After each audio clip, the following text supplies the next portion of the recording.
You know, when you go away for vacation and you come back, I don't know about you guys, but it's just like such a refreshing thing to be back, you know? Well, I'm Jason. I'm the student pastor here, and thank you. And you know, over time, I've learned some things about myself. You know what I mean? Like, as you go on in life, you learn more and more about yourself. And so, when I was in college, I thought I knew everything, you know? You know everything, and then you realize you don't know everything or anything. You get married, and then you really know how little you know. I mean, my wife and I got in an argument over popcorn in the first month and a half of our marriage. So I thought I knew popcorn. Apparently, I didn't know popcorn like I thought I knew popcorn. And so you learn things about yourself. And in college, I learned that I'm a little bit OCD because I would have things. I'm neat, not clean. Does everyone understand the difference between neat and... My mom said, well, you straightened up, you didn't clean. That's what she always used to say. And I learned that I had to have things a particular way. And so I had my desk, you know, college dorm rooms, everything is everyone's space. You don't really have, but my desk was my space. It was like the only space I got. And so I had my desk and I had everything just so, you know, books have to be biggest book on the bottom and they work their way up to the smaller book. You got to have the lamp pointed the right way so you don't get the glare on the screen, but you have light on the desk. You know, you have everything a certain way. And I learned or found out that I had an RA who's one of my best friends. His name is Jameson. And him and I worked really closely together. And he would come in my room, and unknowingly to me, he would take my stuff and just tilt it. Ever so slightly. I mean, it wasn't like it was like completely noticeable. Just enough. And then he would wait to see how long it took me, this is going to drive me crazy, to fix it. And so I didn't know this. All year, he would just tilt things, just a little bit. And at the end of the year, he told me, he said, you don't know this. I was like, that's never a good phrase. You don't know this, but all year I've been messing with your desk. He said, I've just been watching and waiting to see how long it takes you to fix it. And so he got joy, sick, twisted pleasure out of watching me squirm, you know? We'd have guys come in the room and they'd set a coffee mug on my desk, and my roommate knew me. I'd be like, you know, like scratching. Like I had like ticks, you know? And he'd go, hey, why don't you move your mug to my desk? And then after I'd be like, thank you so much. It was driving me crazy. You know, I had one kid try to reach in my food on my desk. I'm like, bro, you don't stick your fingers in someone else's food, you know? So I learned things about myself living with other people in college that I would have never learned any other way. I've also learned about myself that I like to know where I'm going. So my wife and I just traveled to Virginia. We were there for about 10 days. And so we drove up, and that's like a 12 to 14 hour drive, you know, depending on stops and all of the traffic and all of that fun stuff. And see, when I was a kid, I grew up traveling, you know, Florida from Virginia, Wisconsin from Virginia, 12-hour drives. And my dad was the no-stop dad. Oh, man, a lot of you, okay. We can start a small group. We'll start a sympathy group for the no-stop children who have bladder problems now. And so we didn't stop. We drove, you know. When we were going to Florida, we weren't getting a hotel. We didn't have money for a hotel. We were going the whole way, you know. And so we drive, and as kids do, you go, what's the famous question? Are we there yet? Or how long do we have left? And we weren't allowed to eat in the car either. Yes, feel for me, please, you know? And so we'd go, Dad, I'm hungry, you know? And he'd go, well, we're going to stop. We're going to stop at a buffet. When I see a buffet, we'll fill up, and then you're going to sleep, you know? And so my mom would sneak us candy, smuggle it to the back seat. So Swedish Fish, little mini Snickers, whatever she could stick through the little hole on the passenger side. And we'd be grabbing it and like distributing it, because I always sat behind my mom, so I'd be like passing it out to my brother and my sister, and we'd be opening the wrappers as quietly as you can. My dad would go, "What is that?" And we go, "Nothing, nothing," and nothing, and you have food in your mouth. Because we were hungry. And I specifically remember a trip to Florida where we were driving and my dad promised a buffet, okay? And I've always been the kid that ordered off the adult menu. I asked my mom, my son, okay, he's 1. We had pancakes the other day, and these are like, I make homemade pancakes. They're like good size. I ate 4 pancakes. My son ate 2 pancakes. He is 1 year old. So I asked my mom, I said, "How old was I when I started ordering off the adult menu?" She's like 2. I'm like, that is a lie. But I'm worried about my pocketbook and the amount he's already eating at 1 year old. And so he promised a buffet, and I'm like, yes, buffet. And we're driving. And even as an 8 or 9 year old, when it gets to like 10, 11, 12 o'clock at night, you realize there's not going to be any buffets open. And we've got a long way left to go. And so we're driving down the road and I specifically remember getting to Fort Lauderdale area, Florida, at like 4 in the morning and stopping at a Shoney's or something along that line and getting their breakfast buffet. And you would have thought we hadn't eaten in days. I'm like, eggs, bacon, slice me a piece of the ham. Like, I'm just like, give me you're eating like sustenance. You've been driving on the road forever. And my wife and I, we left after the last Christmas Eve service, so like 9:30 on Christmas Eve night, because if you've never traveled with a child, the goal is to have them sleep. And so we were like, well, if we leave at night, then he will sleep the whole way. And he did. He did great. I was so thankful for that. But man, that's when we sleep too. So it was a like long night, driving 12 hours on no sleep. But I like to know where I'm going. And on those road trips, I was the kid who my mom would go sit in the back seat and sleep, and I would go sit in the front seat and talk to my dad. And so we'd talk and we'd tell stories. For some reason, I remember a story about a werewolf getting shot right in I don't know why I remember that story, but we would like drive, we were just driving, we just talk. And we had maps, okay? This is before Google. So you pulled out, under your seat, under the passenger seat, you'd pull out the drawer. You'd pull out this giant map that was completely unsafe to be driving with. And my dad would be like, "Okay, where are we, Jason?" And I'm like trying to find, what highway are we on? And there's like a lot of pressure on a little kid to try and find yourself on a map. And he's like, "How much further do we have?" And you got like the highlighter line showing you where to go, and you have all that, or then they condensed it into the books, like the big, they're still like that big, but they had that books. And now we have these. And it's wonderful. And I keep my GPS on till I'm like a minute away from the house.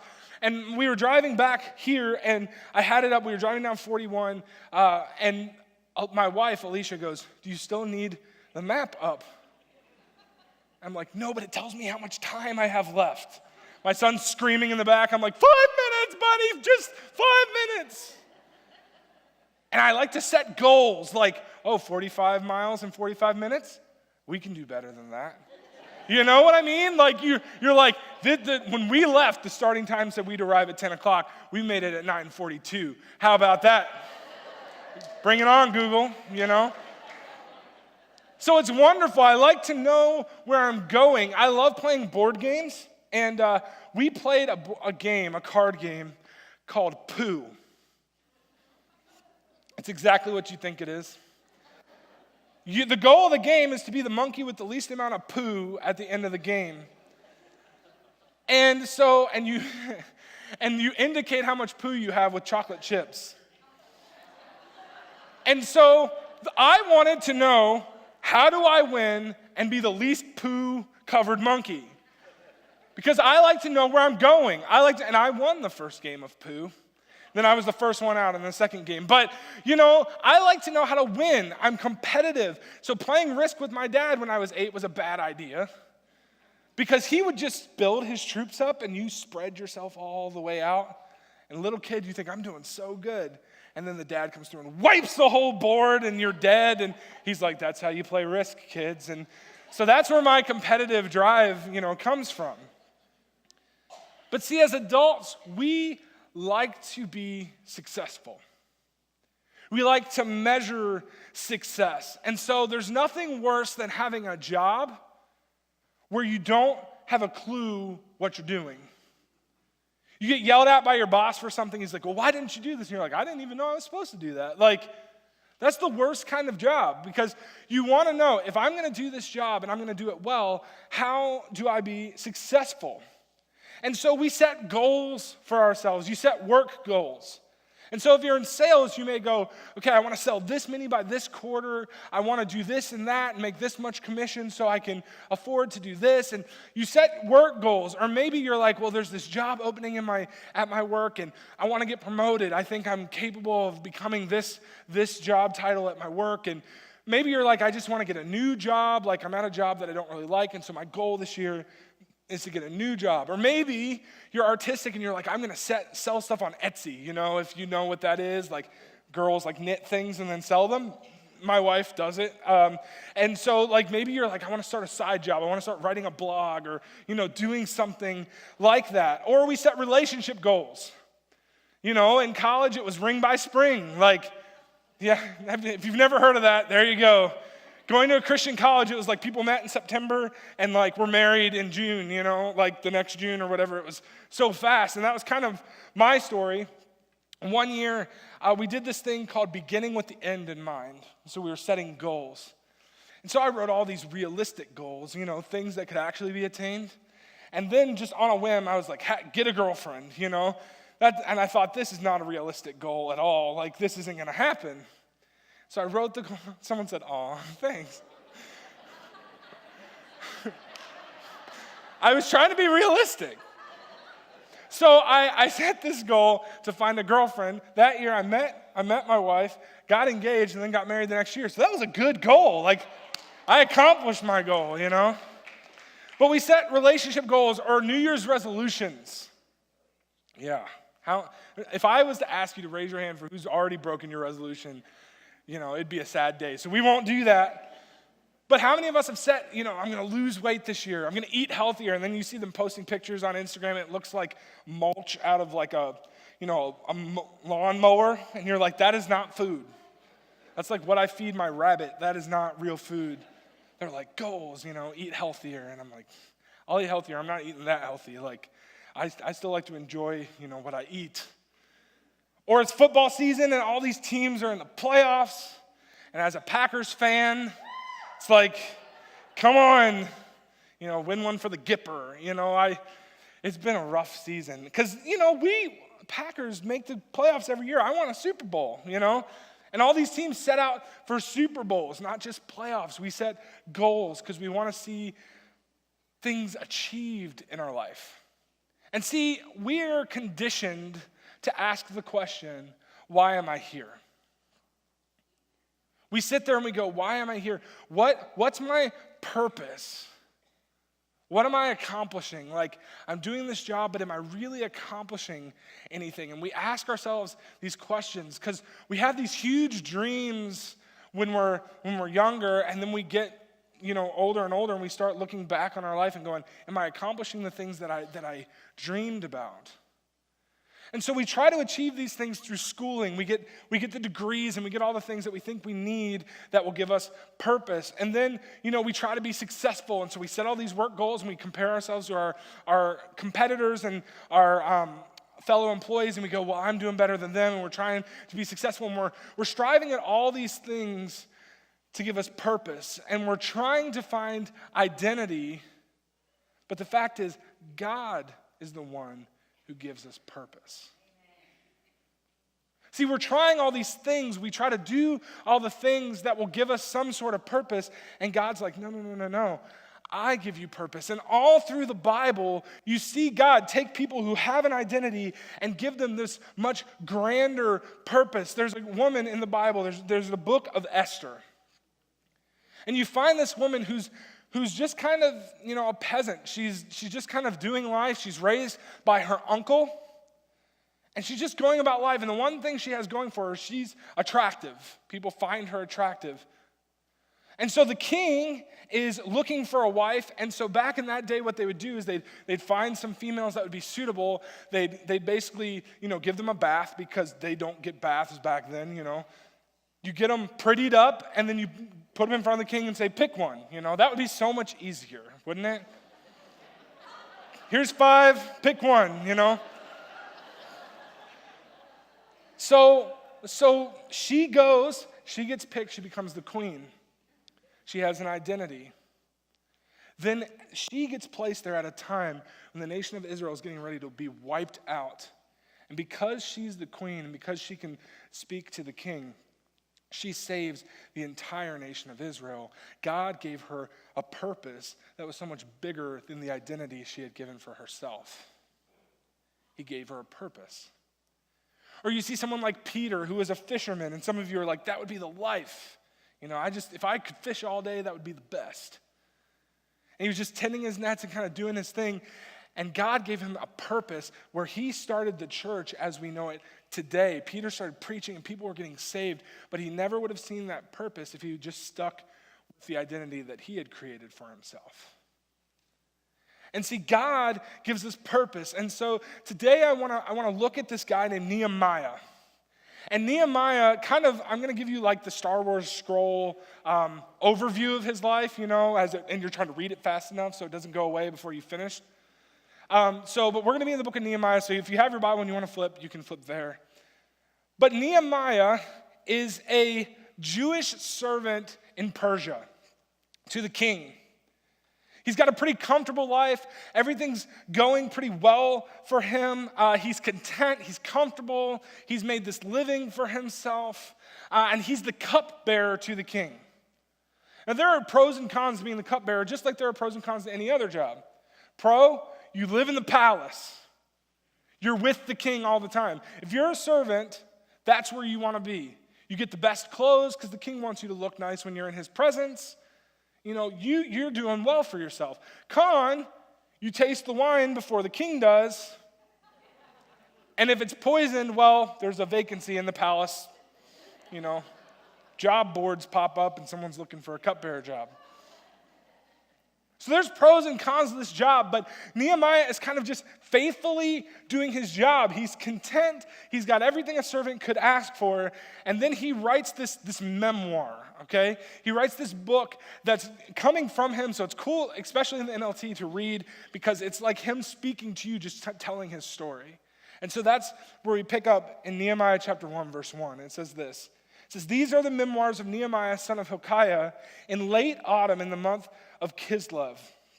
In the 20th year of King Artaxerxes' reign, I was at the fortress of Susa." Now that just sounds like a cool place to live, right? Like the fortress of Susa. Like, what's your address, fortress of Susa? Hanai, one of my brothers, came to visit me with some other men who had just arrived from Judah. So this is like the holiday season, right? Like his brother's coming to visit him, and who wouldn't want to come visit the palace? Everyone's told me now that I live in Florida that people are going to want to visit me a lot more, and I'm wondering if that's for me or if that's for, okay, thanks. Just confirmed my worries. They're not coming for me. But they're coming to visit him. They get to come to the palace. It's like family coming into town to visit. And so it goes, one of my brothers, Hanai, came to visit me with some other men who had just arrived from Judah. I asked them about the Jews who returned from captivity and about how things were going in Jerusalem. They said to me, "Things are not going well for those who return to the province of Judah. They're in great trouble and disgrace. The wall of Jerusalem has been torn down, and the gates have been destroyed by fire." And when I heard this, I sat down and wept. In fact, for days, I mourned, fasted, and prayed to the God of heaven. So here you've got this guy, he's asking innocent questions. How's home, How's the family? How are the cousins doing? He's asking these questions, and it's like when we go home, we go visit the dating spots that we used to go to, right?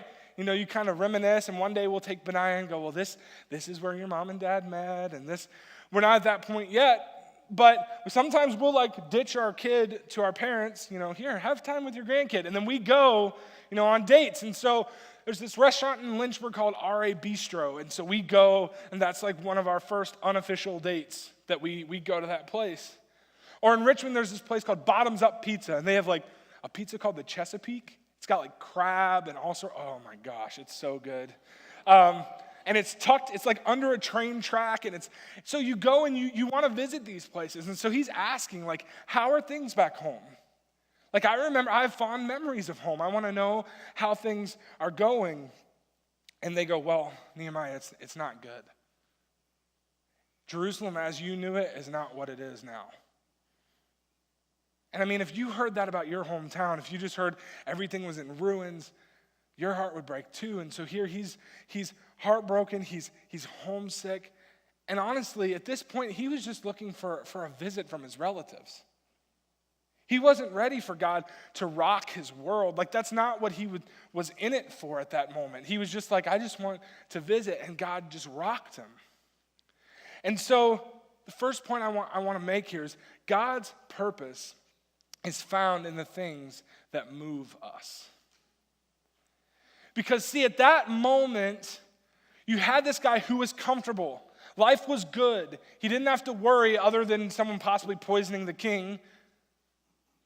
Life is good. He's not ready, like he's not like, okay, I'm going back to Jerusalem. He's comfortable. But God starts stirring in his life. And if you look at the end of that passage again, it says, when I heard this, I sat down and wept. In fact, for days I mourned and fasted and prayed. Because his heart's broken, and God's now stirring in his life, saying, I've got a purpose for you that you may not fully understand yet, but you're going to do something huge for me.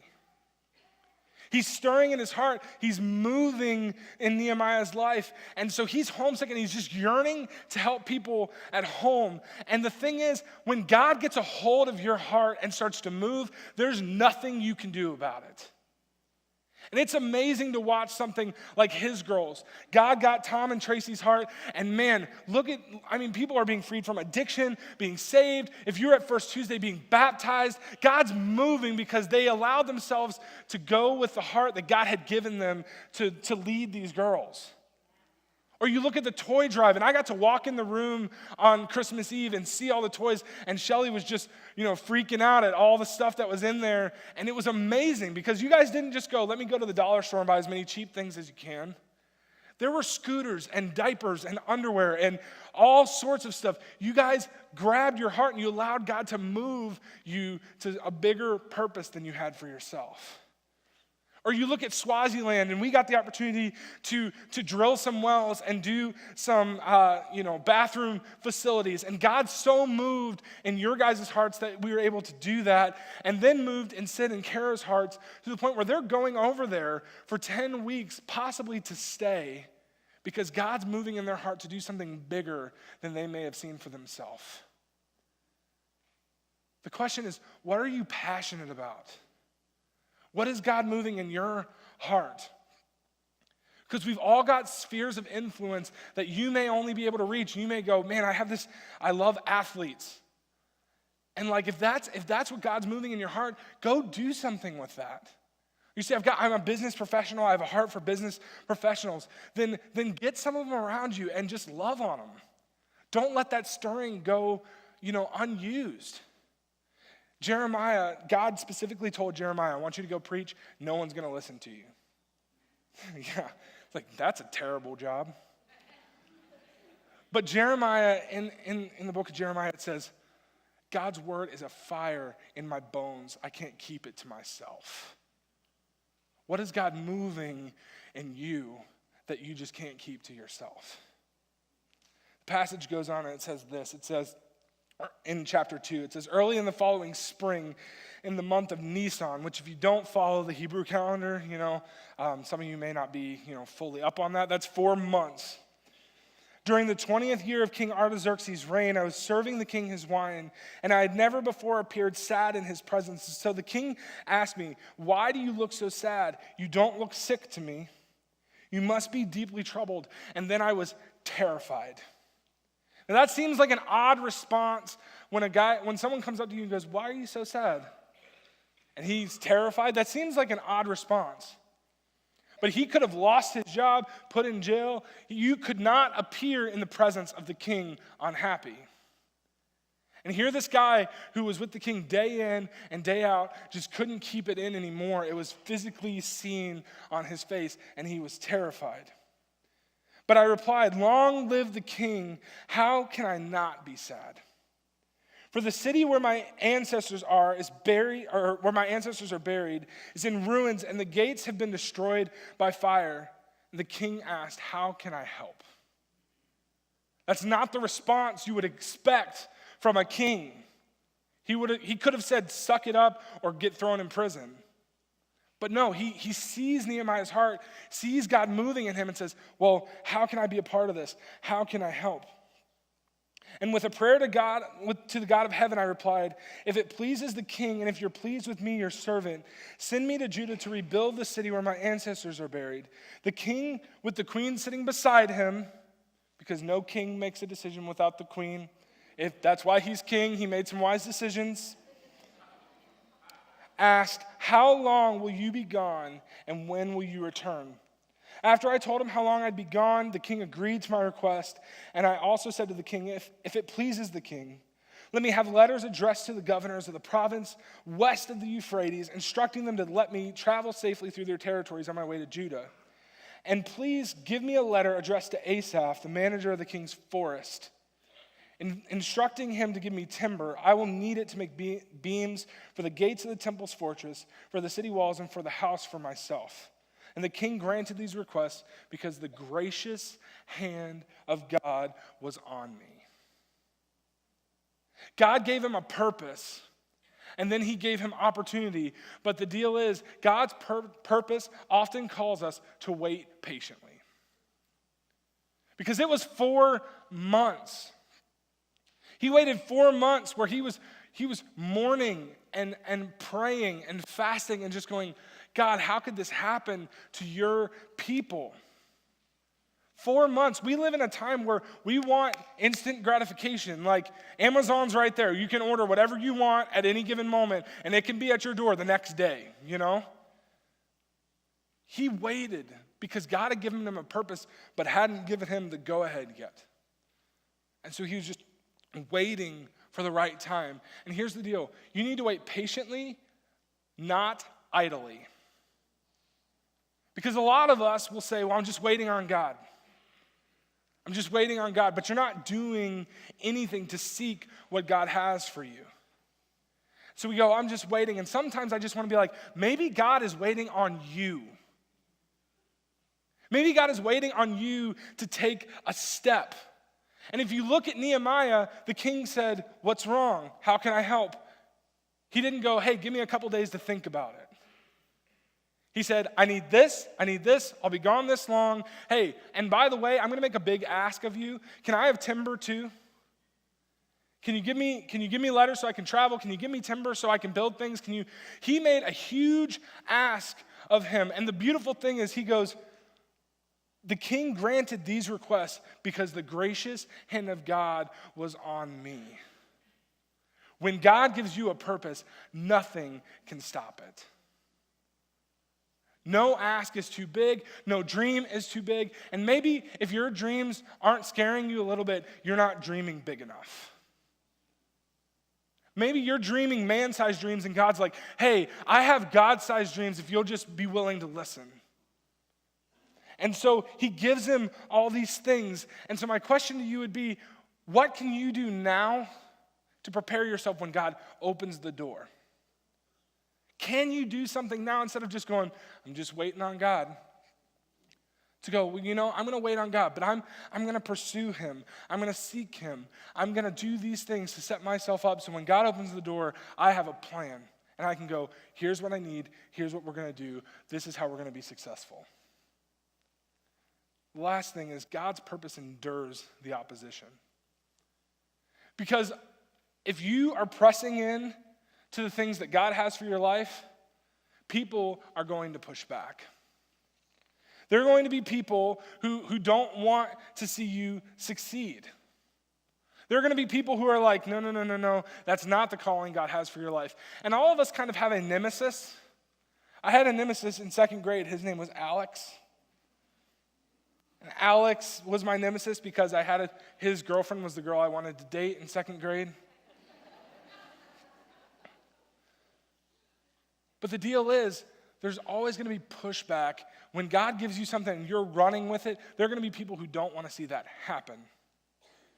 And so Nehemiah has a nemesis. His name is Sanballat. And in chapter 4, it says this. It says, Sanballat was very angry when he learned that we were rebuilding the wall. And he flew into a rage and mocked the Jews, saying in front of his friends and the Samaritan officers, "What does this bunch of poor, feeble Jews think they're doing? Do they think they can build the wall in a single day by offering a few sacrifices? Do they actually think they can make something of stones from a rubbish heap, and charred ones at that?" And meanwhile, our enemies were saying, before they know what's happening, we will swoop down on them and kill them and end their work. How many times have you had someone say that to you? Do they actually think they can make something of themselves? Do you actually think you have all the skills it takes to do that? What makes you think this is God's will? I don't think you're ready. You're too young to do that. Or hey, you're too old to start something new like that. And you have people who start to disqualify you and say, well, you're not ready. Do you really think you can make something out of this rubbish heap? You're not good enough. This is not good enough.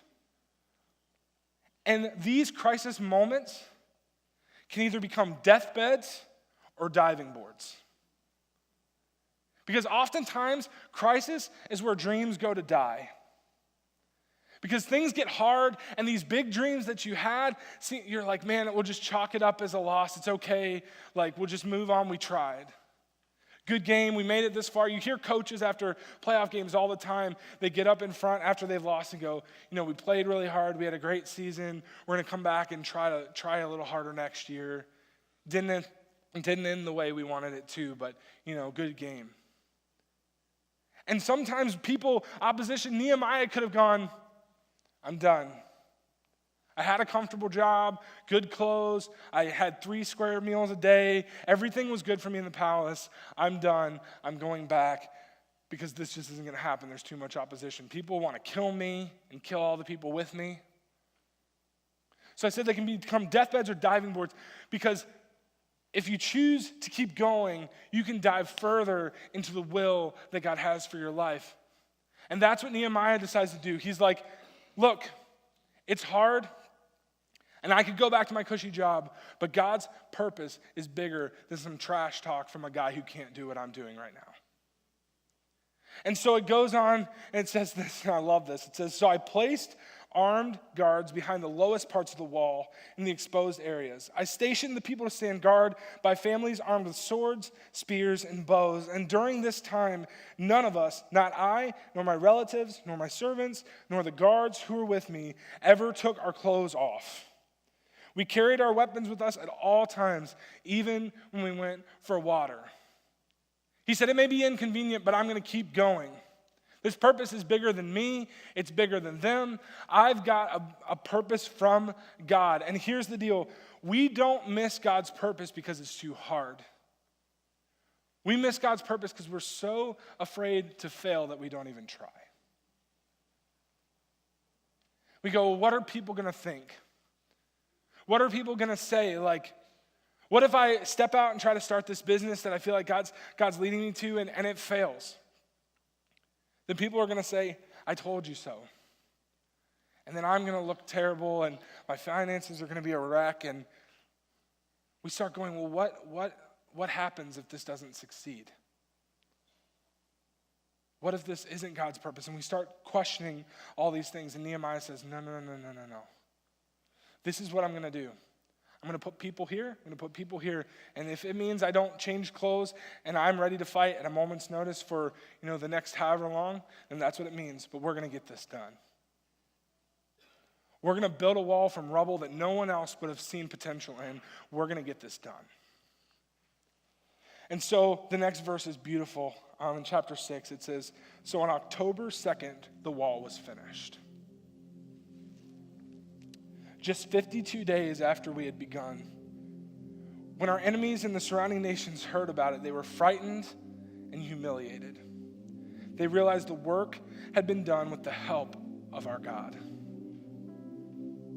Because Nehemiah couldn't have done it on his own. If he had just said, hey, I'm done, I'm going to build the wall all on my own, he couldn't have done it. But God stirred a purpose in him that he just couldn't keep to himself. And there will be difficulty on the road. The disciples were put in jail, but God's word still spread. Pharaoh wouldn't let the Israelites go, and God worked a miracle. Abraham was 100 years old, but God gave him a child. God has so much more power than we could ever have on our own. And sometimes we'll have to wait. And sometimes we'll have to endure. See, we search for our identity in all of these things, but God has a purpose for you and for me. See, the fact of the matter is it's simple. If you say, hey, I'm just going to pursue God with everything I have.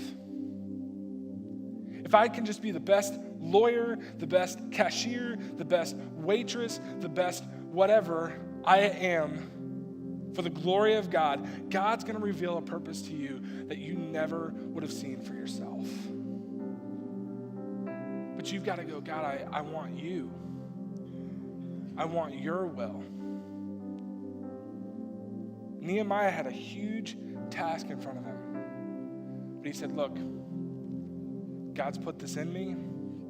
I've got to do it, whatever it takes. So I don't know where you're at in life right now. Maybe you have no direction. You're driving down the road with no path, no GPS, no map, no nothing. Just going, I don't know where I'm going. I don't know how I got here. And honestly, I don't know what's at the end of the road. And you're like, man, I just need God to come take me and do it his way. I need a purpose for my life because right now I'm just wandering aimlessly. Or maybe you're like, well, I had a map. I took a wrong turn somewhere and I'm just kind of off track. And I don't know which turn to make to get back to where I was going. And I know God's got a plan. Right now I just can't see it. Or maybe you're just going and God's got a track for you and you're like, man, if you could only know my story, God's doing this and this. And there are people all throughout this church who could tell you amazing stories of how God grabbed a hold of their heart and they're just running after him. That's honestly one of my favorite parts of being here at this church is having people just come up to me and go, this is my story, can I tell you about it? So I don't know where you're at. We have a lot of people in here. We have a lot of hurt, a lot of joy. So I just want to pray with you guys. And if you guys could just bow your heads. And if you're in that first group, if you're like, I don't even have a direction,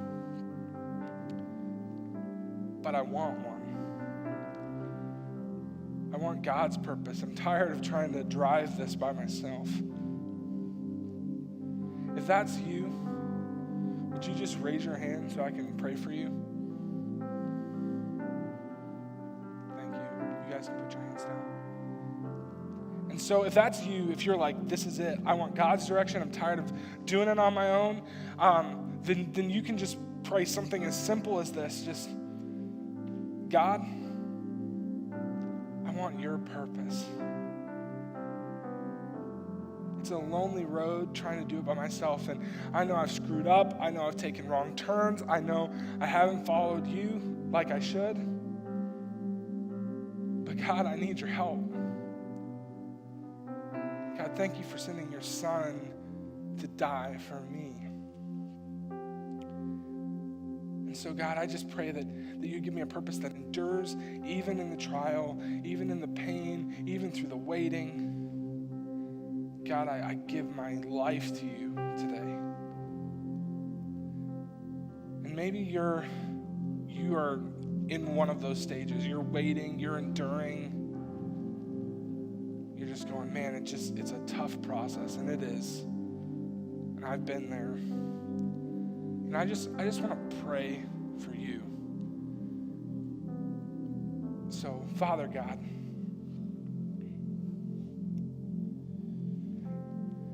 thank you for giving us an example. And God, sometimes life is just so hard.